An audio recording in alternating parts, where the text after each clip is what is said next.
Hi, this is Lauren Fogelman at ExpertSportsPerformance.com. Work with highly driven, motivated athletes on being cool, calm, and confident for winning results. Today's topic is angry athletes use the emotional freedom techniques to keep their cool. Some athletes have anger, others don't.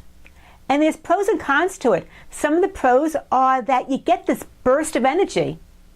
It gives you that momentum to even do more. The downside, you might lose some emotional control. It's a distraction, and it's not a long-term strategy. I was working with Steve, a ranked USTA tennis player, because he was having some issues on the court when things didn't go his way, and it was in those high-pressure situations.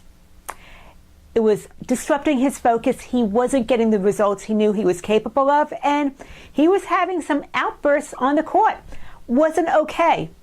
So this is what we went through.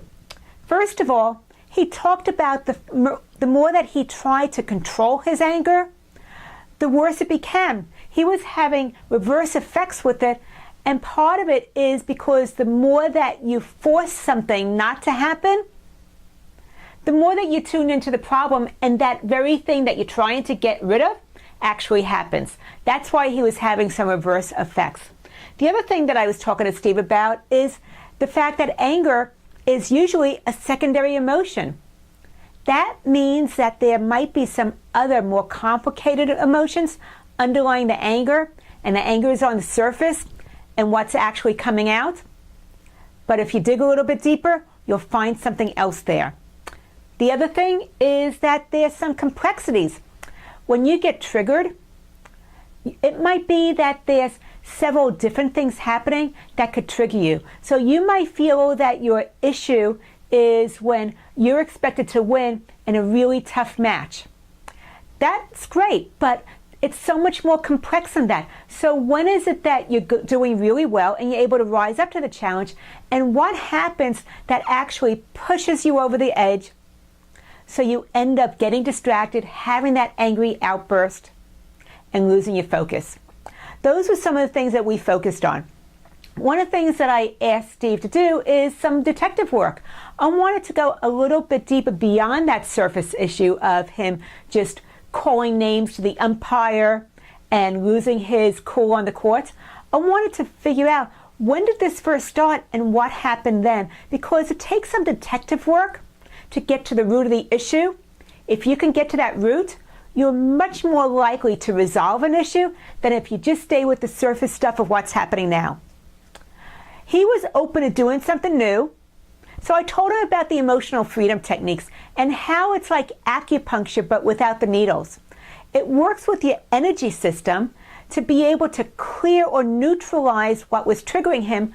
That way, if he was in a similar situation next time, hopefully he'd have a different response because we neutralize the emotion around the triggers. What I'd like you to do is to check in for yourself. What's something that throws off your focus? What's something that causes anger for you? What would you like to work on? Just pick one thing. Now, the next thing to do is to get tuned into a specific event around that particular issue. When you think about it, what emotion comes up for you? Give it a name. And then let's go ahead and rate the emotional intensity from 0 to 10, with 0 being absolutely no emotion whatsoever and 10 being extreme emotion. The next thing that I did with Steve, and I want you to follow along with as well, is do you feel it in your body anywhere? And if so, what does it feel like? What's that sensation that you're having? Great, now you're tuned in. And follow along with me, unless you're in the car, follow along with me on the tapping sequence that I did with Steve. And if the words aren't quite your words, that's okay. Just follow along anyway because you're tuned into your issue. Or you can feel free to change them. Either way, this is a very, very forgiving process. So let's go ahead and get started with the karate chop, where you're tapping right on the side of your hand between your pinky and your wrist, about the pressure of drumming your fingers on a tabletop. And then once again, repeat after me. Even though I lose control, and then I get distracted. I don't like it when things go poorly. I deeply love and accept all parts of myself and know it's possible to create a new response and maintain control. Now let's go ahead and tap above our eyebrows. I can't believe he did that to me. Go to the side of your eyes. I can't let it go. Under your eyes, right on your cheekbones. Why is he picking on me? One hand under your nose. That's not fair. It was a bad call. One hand under your lips. He doesn't like me. He wants me to lose. Collarbone.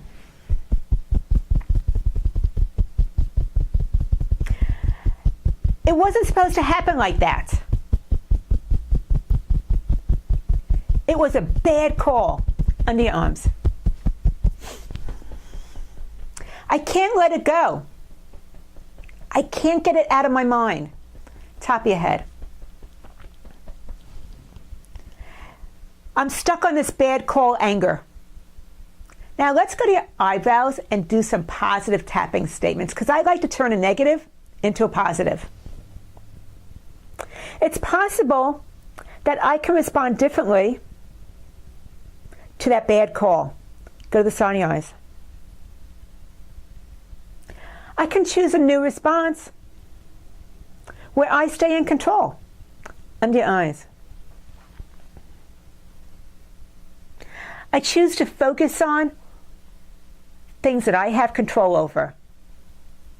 One hand under your nose. I can just let it roll off the top of my head and put it aside for right now. Under your lips.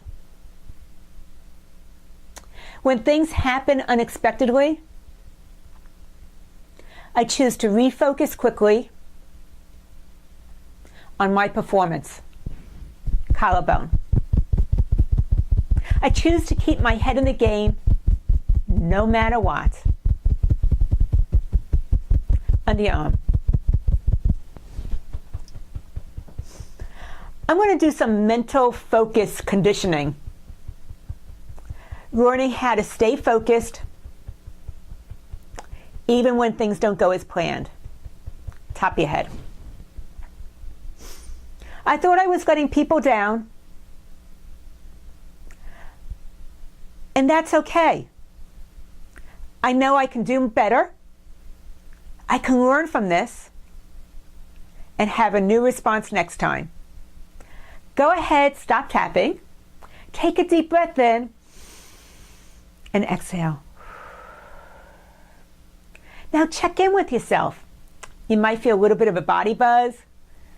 And that issue that you're having, is the number for that emotion still the same? Did it go up? Did it go down? Did maybe something new pop up for you?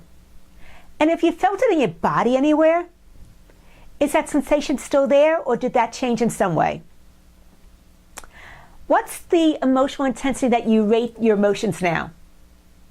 If they're not down to a 0, I'd like you to do one more round of tapping and get even more specific.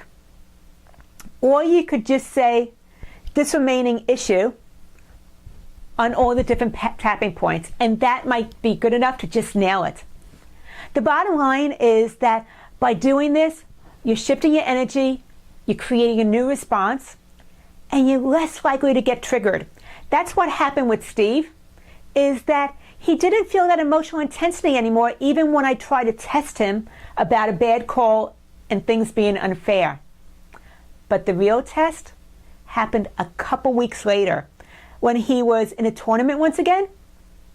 He felt that the umpire made an error, and this time he stayed in control.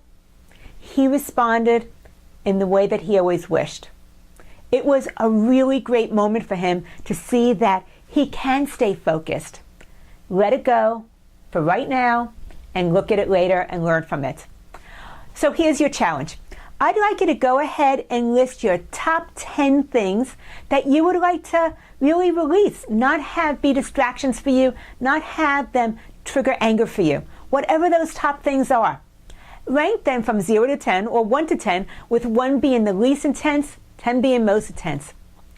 And then go ahead and do some emotional freedom techniques around each of them, starting with the number 1. Let's go with the least intensive one first.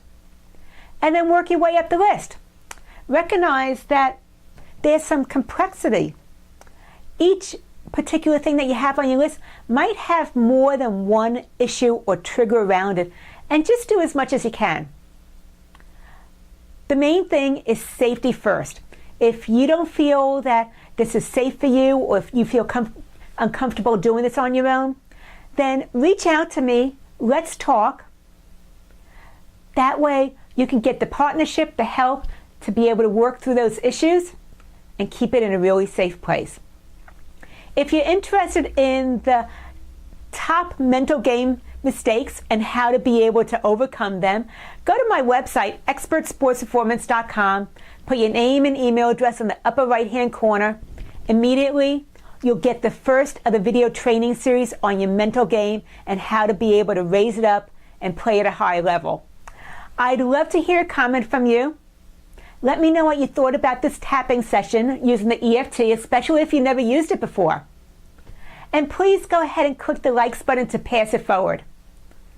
I want to hear from you. Click the likes button. My mission is to show you how to stay cool when the heat is on. Lauren Fogelman, expertsportsperformance.com.